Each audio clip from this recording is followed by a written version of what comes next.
Assalamualaikum warahmatullahi wabarakatuh. Bismillahirrahmanirrahim.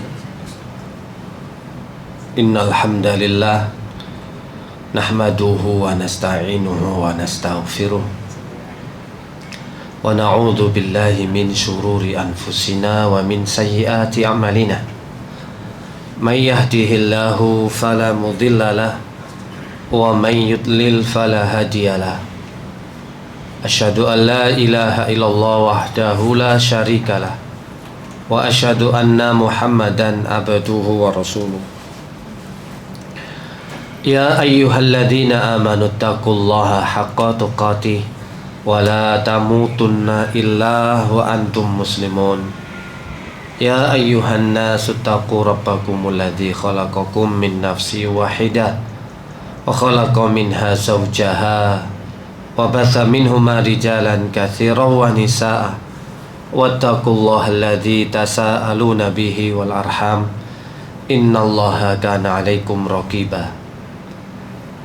Ya ayyuhalladzina amanu taqullaha wa qulu qawlan sadida yuslih lakum a'malakum wa yaghfir lakum dunubakum wa may yuti'illaha wa rasulahu faqad faza fawzan 'azima. Ikhwani fillah rahimani wa rahimakumullah. Melanjutkan kajian kita tentang alam barzah, di mana di pertemuan kita sebelumnya membahas tentang kematian dan prosesnya.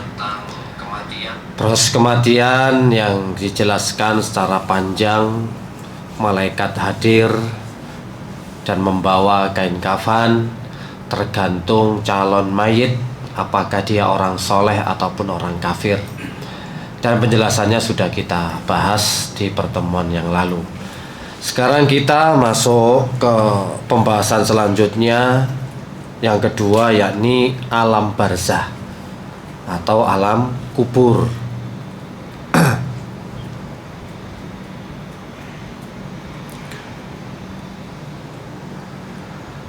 Alam barzah itu secara bahasa maknanya adalah perantara.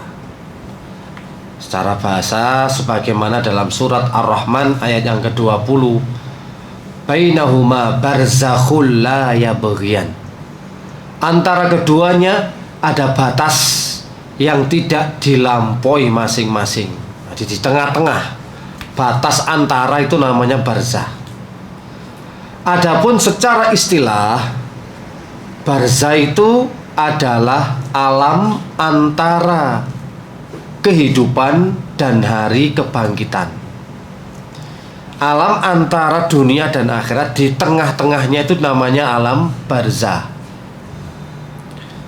Alam barzah, alam penantian, pertengahan setelah alam hidup, alam dunia, masuklah ke alam barzah dalam rangka penantian untuk alam akhirat atau hari kebangkitan. Wa waraihim barzakhun ila yaumi yub'atsun. Alam barzah, alam perantara, alam antara kehidupan dan juga antara alam akhirat. Secara bahasa tengah-tengah, ya. Alam barzah artinya secara bahasa tengah-tengah, perantara antara alam dunia dan akhirat. Dan sering juga dinamakan sebagai alam kubur, karena kebanyakan orang itu dikubur. Ini pembahasan pertama kita tentang definisi barzah. Karena kebanyakan orang jika mati mereka akan dikubur. Namun bukan berarti syarat bahwa untuk masuk ke alam barzah itu harus dikubur. Tidak. Kaidahnya pada prinsip dasarnya ini yang perlu dipahami, Intinya ketika roh telah dicabut atau ketika roh sudah berpisah dari tubuh manusia, baik dikubur ataupun tidak dikubur, maka seseorang itu otomatis akan masuk ke alam barzah. Ini notet yang harus dicatat ini ya. Jadi, pengertian dari alam barzah itu pokoknya roh berpisah dengan badan itu dikatakan sudah masuk alam barzah, baik dikubur ataupun enggak dikubur. Ya misalkan orang mati dimutilasi, tadi no pirang-pirang potong sampai dipisah, ada yang di Magetan, ada yang di Madiun, ada yang di sana di sini, diecer-ecer sampai nggak tahu kemana, pokoknya nggak ketemu bertahun-tahun. Ya sudah, walaupun jasadnya belum ketemu, namun dia sudah termasuk masuk alam barzah. Alam barzah. Mayat yang dimakan oleh hewan hingga tercincang-cincang, kemudian bagian tubuhnya terpisah. Nah, predator untuk film anaconda, krokodil, bajul, ikan hiu, kan dipangan toh, langsung berenang diwongi, masuk alam barzah. Walaupun misalkan dimuntahkan tinggal sepotong kakinya atau bagian kepalanya, semua itu sudah masuk alam barzah. Ini juga membantah kepada keyakinan-keyakinan yang salah. Orang yang mati bunuh diri, katanya ini ya, apalagi di rumah itu sudah nggak bertuan, nggak ada yang singgah dan nggak ada yang menempati. Orang pasti akan berkeyakinan rumah ini rumah hantu. Karena apa? Dulu orang ini kononnya matinya gantung diri, satu keluarga, kan tambah yakin. Ini kan membantah keyakinan yang salah. Kalau kita nggak mengetahui kaidah bahwasanya ketika roh berpisah, roh dicabut pasti masuk alam barzah, baik dikubur atau nggak dikubur, tentu banyak orang meyakini hal tersebut. Tapi itu ternyata ya sudah masuk alam barzah, sudah di tangan Allah, sudah dalam genggaman Allah. Nah, jenenge sudah mati, baik dia dikubur ataupun enggak. Ada yang ngaben atau kok ngaben? Nggak boleh ya. Orang yang matinya kebakaran misalkan ya, hangus, hilang gitu loh. Nah ini kan sudah tetap masuk alam barzah walaupun nggak dikubur. Ada yang di air keras kayak siapa, Fir'aun, di mumi, tetap dia sudah masuk alam barzah walaupun jasadnya utuh, sudah masuk alam barzah. Mbok menawa misale ngono ya, ini gara-gara paceklik ngono, kemudian Pak Agus distorno nang Nyi Loro Kidul Ratu Pantai Selatan, mau disaut slep. Lha iku kaya tetap masuk alam barzah. Aja meyakini oh Pak Agus didadekno bojo Nyi Loro Kidul, berarti wong isih urip saiki nang laut. Kapan-kapan sambangmu mulih, ndak bisa. Tetap orang matinya itu nggak ada yang arwah gentayangan. Setiap ruh yang berpisah dari jasad, dari tubuh, mesti sudah berada di alam barzah. Bu mati nih kerem nang laut, ya disaut Nyi Blorong, Nyi Loro Kidul gitu loh ya. Entah matinya karena pesawat meledak di puing-puing, kan nggak ketemu siapa ini orangnya. Nah, semua sudah masuk alam barzah. Tenggelam, dimutilasi, yang kena ledakan, yang di pesawat, yang kena bom, kena rudal, semuanya ini langsung pokoknya mati, langsung masuk alam barzah. Baik proses dikubur, dikremasi dan yang lainnya nggak butuh, sudah pindah alam di tengah-tengah, menunggu antara dunia dan akhirat, di tengah-tengah nunggu keputusan untuk kepentingan akhirat. Baik itu jadi debu dan yang lainnya, wis intinya pemilik jasad tersebut sudah tidak berpisah, mereka masuk ke alam barzah. Fir'aun meskipun jasadnya selamat dan banyak dari pengikutnya yang tenggelam dan tidak dikubur, mereka tetap masuk ke alam barzah.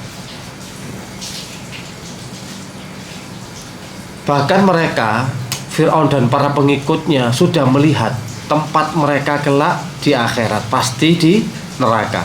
Dalam surat Ghafir ayat yang ke-46, An-naru yu'raduna 'alaiha huduwwan wa 'ashiyya yauma taqumu sa'ah udkhulu al fir'aun asyadul azab. Kepada mereka dinampakkan neraka pada waktu pagi dan pada waktu petang. Dan pada hari terjadinya kiamat, dikatakan kepada malaikat, masukkanlah Fir'aun dan kaumnya ke dalam azab yang sangat pedih, yang sangat keras. Saat ini mereka sudah melihat tempatnya, gak enak. Pagi dan siang dinampakkan, dimunculkan, loh siksamu nang neraka, kamu nanti akan datang ke situ. Dan kelak di hari kiamat sudah malaikat diomongi sama Allah, hei malaikat omongono, hei Fir'aun, masukkan Fir'aun dan kaumnya ke dalam azab yang sangat keras. Maka para ulama berdalil dengan ayat di atas bahwa Fir'aun dan bersama bala tentaranya saat ini sedang disiksa di alam barzah. Kemudian pada hari kiamat kelak mereka juga akan mendapatkan siksa dan azab yang lebih pedih, yaitu azab neraka. Ini bagian alam barzah. Yang melandasi adalah satu dalil yang diriwayatkan oleh Imam Tirmidzi, disahihkan Syekh Albani rahimahullah. Kata dari sahabat Utsman bin Affan radhiyallahu taala an, Rasulullah alaihi salatu wasallam bersabda, innal qabra awwalu manzili min manazilil akhirah, fa in naja minhu fama ba'dahu aisaru minhu, wa illam yanji minhu fama ba'dahu asyaddu minhu. Sesungguhnya kuburan itu adalah tahapan persinggahan pertama dari tahapan-tahapan akhirat. Jika seseorang selamat dari tahapan pertama di alam barzah ini, maka alam setelahnya akan lebih dimudahkan oleh Allah Subhanahu wa ta'ala. Namun jika di alam barzah dia tidak bisa selamat, maka tahapan yang sesudahnya itu lebih berat dan lebih dahsyat lagi. Sampai Rasulullah bersabda, aku tidak pernah melihat suatu pemandangan yang lebih mengerikan daripada kuburan. Pemandangan yang tidak ada yang lebih ngeri, lebih menakutkan, lebih mengkhawatirkan daripada pemandangan di alam kubur atau di alam barzah. Ini alam pertama, penentu ini, kuburan ini. Kalau seorang sudah gak selamat, susah nanti selamat di alam selanjutnya. Ini sudah tanda-tanda di dalam kubur kok disempitkan, kok hitam, kok gelap. Wah, ini alamat sudah di akhirat tempatnya sudah menunggu neraka. Poin kedua, setelah kita membahas definisi alam barzah, pembahasan yang kedua, perkara-perkara yang terjadi di alam barzah. Rangkaian urutan kejadian di alam barzah itu apa saja? Yang pertama, yang A adalah kegelapan kubur. Kuburan itu gelap gulita. Yang kedua, himpitan kubur. Ini proses urut-urutannya. Yang ketiga, fitnah kubur. Dan yang keempat adalah azab kubur dan nikmat kubur. Ada 4 kondisi yang akan dialami oleh manusia ketika berada di alam barzah. Jadi kegelapan kubur, himpitan kubur, fitnah kubur, dan azab kubur. Fitnah dan azab ini beda. Kalau fitnah itu ujian yang nanti akan diberikan pertanyaan terus. Kalau azab jelas, adab dan juga nikmat itu hasil dari semuanya. Nah, yang pertama yang menjelaskan di dalam kubur itu gelap gulita. Sampeyan jangan jawab logika ya mesti Ustaz kalau lampune, kalau listrike mesti gelap gulita kuburan iku ngono. Ndak ngono konsepe. Nanti kalau orang itu punya amal soleh yang banyak, ya kuburannya jadi terang benderang, padang, ya luas. Tapi bagi orang kafir, bagi orang pelaku dosa maksiat, orang yang zalim, maka kuburan itu akan berubah menjadi gelap gulita. Rasul SAW mengabarkan bahwa kuburan adalah tempat yang sangat gelap, kecuali jika Allah meneranginya untuk hambanya yang beriman. Satu dalil,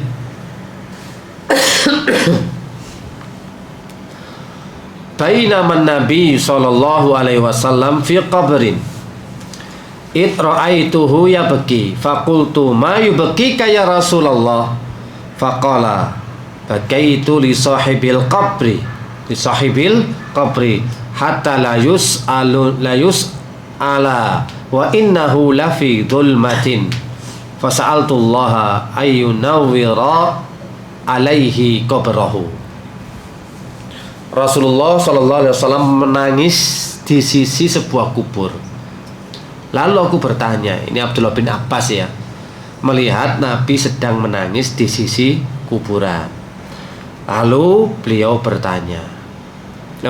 bersabda, Nabi berkata, aku menangis karena penghuni kubur ini sedang dalam kegelapan. Aku menangis karena penghuni kubur ini sedang dalam kegelapan. Maka aku memohon kepada Allah Subhanahu wa taala agar Allah menerangi kuburnya. Hadis riwayat Ahmad yang disahihkan oleh Syekh Albani. Hadis ini menjelaskan bahwa kuburan itu gelap gulita. Sampai-sampai Rasulullah SAW berdoa memohon meminta kepada Allah supaya kuburan si fulan ini diterangi, jadikan terang benderang, jadikan luas dan terang benderang. Hadis ini kan menunjukkan bahwasanya satu kubur itu gelap gulita. Yang kedua, hanya Allah yang mampu meneranginya. Yang ketiga, bahkan Rasulullah merasa kasihan terhadap kegelapan tersebut, yang menunjukkan oh ya benar-benar kuburan itu gelap gulita.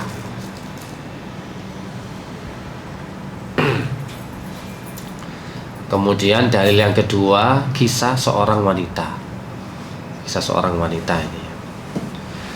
Ada seorang wanita berkulit hitam yang suka membersihkan masjid. Maka suatu hari Rasulullah mencarinya dan tidak menemukannya. Maka Nabi bertanya tentang wanita tersebut. Para sahabat berkata menjawab, oh dia sudah meninggal ya Rasulullah. Nabi pun bertanya, kenapa kalian tidak menginformasikan, memberitahukan kepada diriku? Seakan-akan mereka meremehkan perkara wanita tersebut. Nabi berkata, tunjukkan di mana kuburannya. Lalu mereka pun menunjukkan kuburan kepada Nabi.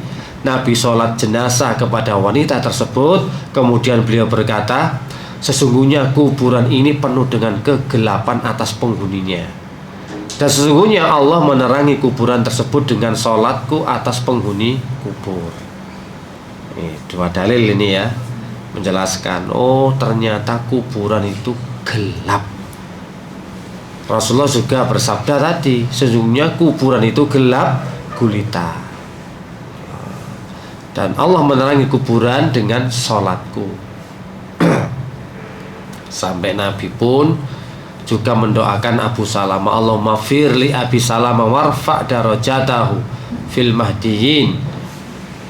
Sampai juga berkata wa nawwir lahu fihi, dan berilah cahaya baginya di dalam kuburnya. Ini ada dalil-dalil dan doa-doa dari Rasulullah yang diajarkan. Allahumma ja'al qabri nuran, ya Allah jadikanlah kuburku bercahaya biar tidak gelap gulita. Ini hadis-hadis dan juga pernyataan dari beberapa ulama yang menyatakan bahwa kuburan itu sangat gelap.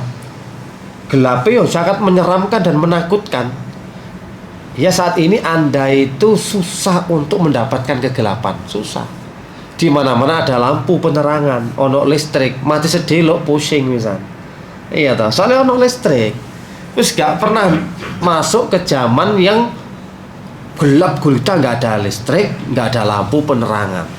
Tadi rasanya kok ketok terus. Padahal pas masuk nih pas tengah wengi jam 12 jam 1 mati lampu lah peteng dedet.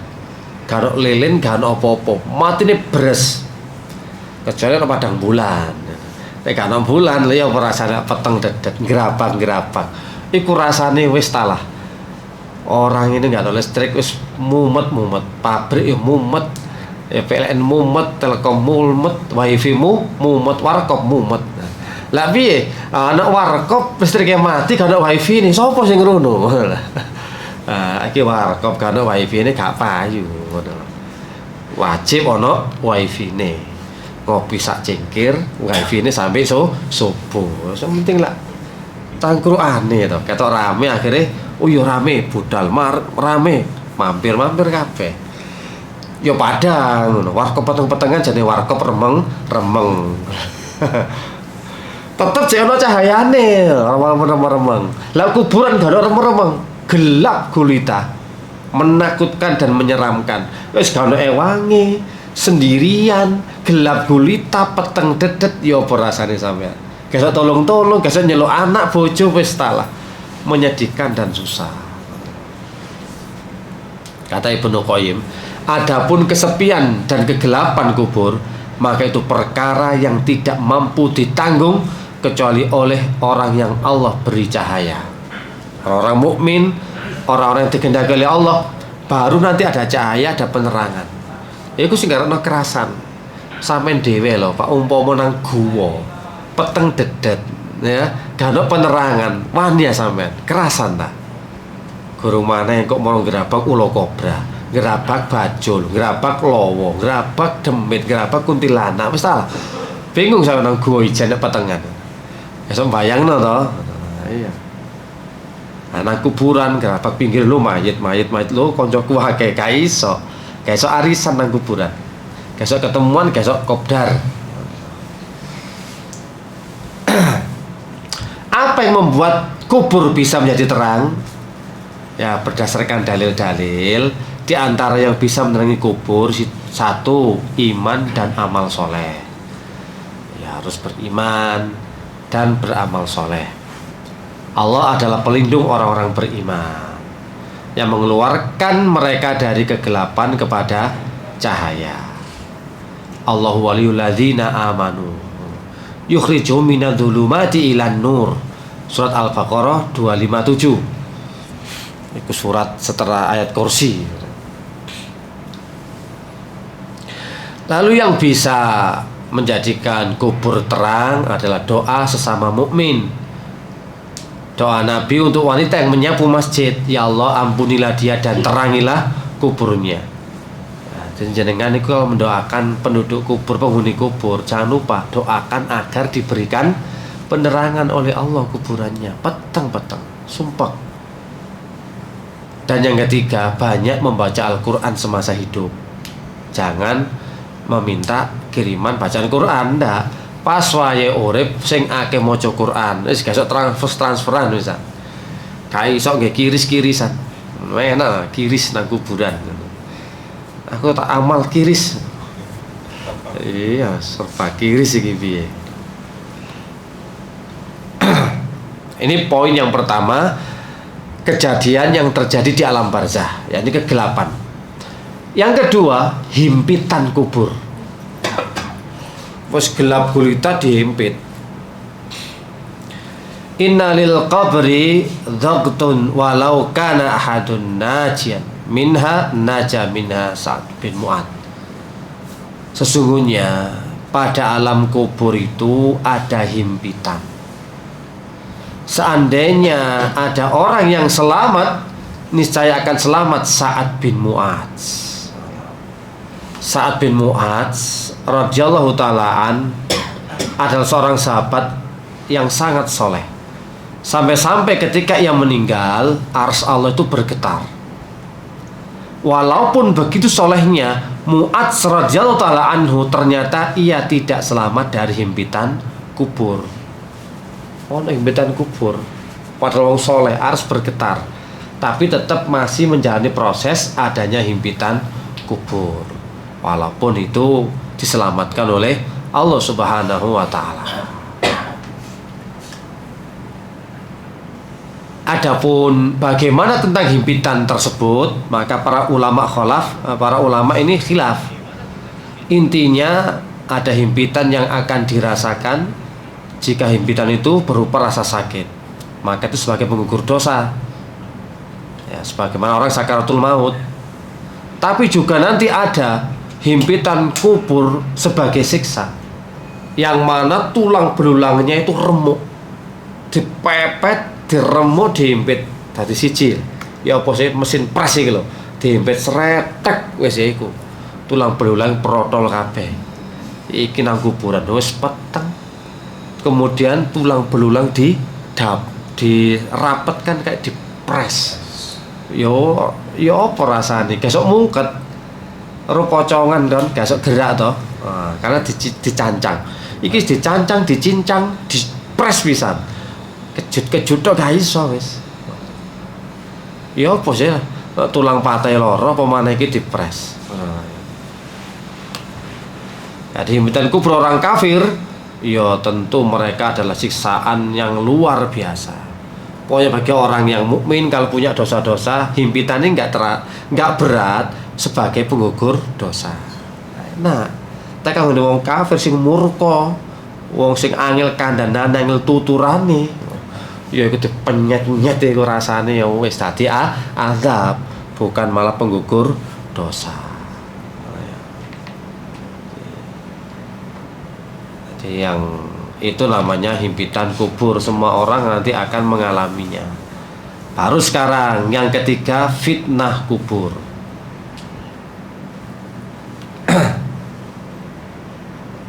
Fitnah kubur itu adalah pertanyaan mungkar dan nangkir, merupakan suatu peristiwa yang sangat berat dan sangat besar. Oleh karenanya dalam suatu hadis Rasulullah SAW menyamakan antara fitnah kubur dengan fitnah dajjal, saking dahsyatnya, bahwa kalian akan terkena fitnah dalam kubur seperti halnya kalian ya terkena fitnahnya dajjal. Kita tahu fitnah dajjal fitnah yang sangat luar biasa, yang mana dajjal adalah manusia yang sangat sakti, mampu melakukan hal-hal yang di luar nurul, di luar nalar. Iku dajjal. Sewakti wis oke Arya Kamandanu Brahma Kumbara kalah, Mak Lampir kalah, semua tunduk nang dajjal. Iku anak buah kabeh ya, kaya Mak Lampir bareng anak buah, Nyi Roro Kidul kan anak buah dajjal. Sing paling sakti dajjal nanti ngelompok. Makane uwong nek katik sampai isok nemoni dajjal ngono ya, jaman ketemu dajjal iku sak elek-elek jaman. Soalnya apa Pak? Anak buah dajjal wong elek-elek tok, ya setan, ya demit, ya apa wae iki yo ngelompok dadi siji. Dadi pengikuti yang siap menjajah manusia. Kabeh disuruh keluar dari keimanan, melok dadi pengikuti dajjal. Dan yang paling banyak pengikut dari dajjal adalah emak-emak. Emak-emak kan mudah heboh, mudah kagum. Wih dajjal. Melok yo tanda tangan. Ya, dajjal iki. Iya iki. Pansos. Follower iki. Memang paling banyak nanti. Karena apa sih? Perempuan tuh mudah terpukau, mudah kagum. Iku wedok. Beda lanang iku gak model kaya ngono. Nek wedok gak peduli wajah, sing penting iso mengagumkan, aman. Ngono lho ya. Golek pasane udah sementing enggak dekno nyaman, wajah iku nomor sekian. Beda nek wong lanang ngono. Wong lanang iku wajah dhisik digoleki. Ku beda ya, penting nyaman sih. Lah pokoknya duwe kelebihan, wih dajjal langsung banyak pengikutnya. Dan ternyata dahsyatnya fitnah dajjal ini seperti halnya fitnah kubur. Kan fitnah itu ditakoni, man rabbuka, sapa Tuhanmu? Ya. Man nabiyuka, sapa nabimu? Man dinuka, sapa agamamu? Ini namanya fitnah. Namanya fitnah kubur, pertanyaan. Belum nanti ditanyakan, apakah kamu tahu siapa laki-laki ini? Ini fitnah namanya. Diuji. Ini ujian, Pak. Fitnah itu ujian pertanyaan. Dan yang hanya bisa menjawab pertanyaan itu adalah karena modal bekal amal. Nek amal soleh mek titik wangel. Gak iso sampean ket saiki wis pokoke tak hafalno. Allah Muhammad Islam. Allah Muhammad Islam ngono tok kan ya. Apa maneh saiki ana bab sing hipnoterapi ngono. Alam bawah sadar, dikasih motivasi dan sugesti. Ngono ya. Allah Muhammad Islam. Ngono pertanyaan man rabbuka, sapa pangeranmu? Allah.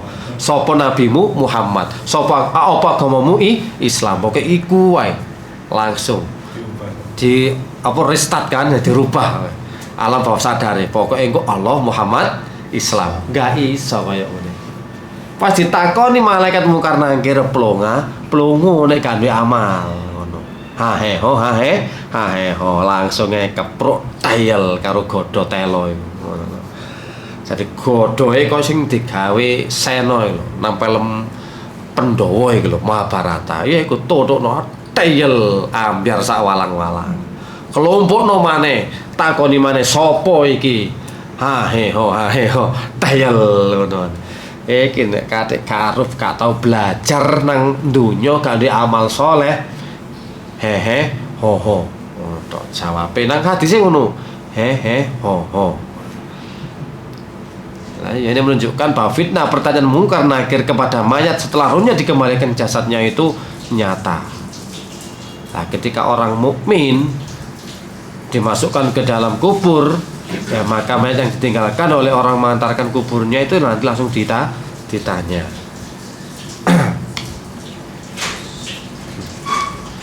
Nah, Tuhanku adalah Allah, agamaku ya Islam, Muhammad adalah nabiku. Ya, itu nanti sampai ditunjukkan siapakah laki-laki ini. Dua malaikat datang mendudukkan, siapa Robmu? Takon siapa Robmu? Ha. Aku karo. Malaikat ganti mana apa agamamu? Ya sama jawabnya. Ha, aku tidak tahu. Sampai dia tanya, siapa laki-laki yang diutus kepada kalian? Dia tetap tidak tahu. Maka ketika dia tidak bisa menjawab pertanyaan tersebut, maka selain ya manusia dan jin, semua bisa mendengar jeritan teriakan dari orang yang dipukul godhoh itu besi tembaga tadi.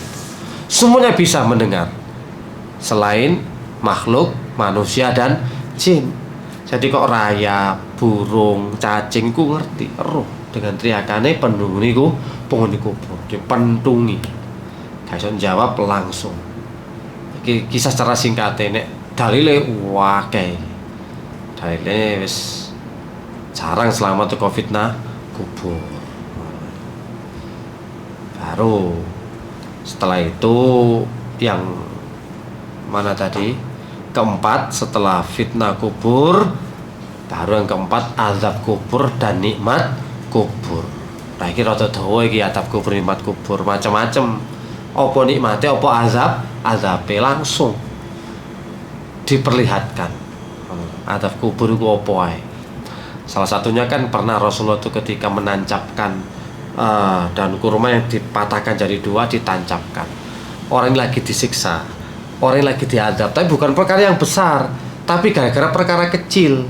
Satu ghibah, satunya karena tidak bisa menjaga kesucian ketika kencing. Yuiki sehingga ada problem mendapatkan azab kubur.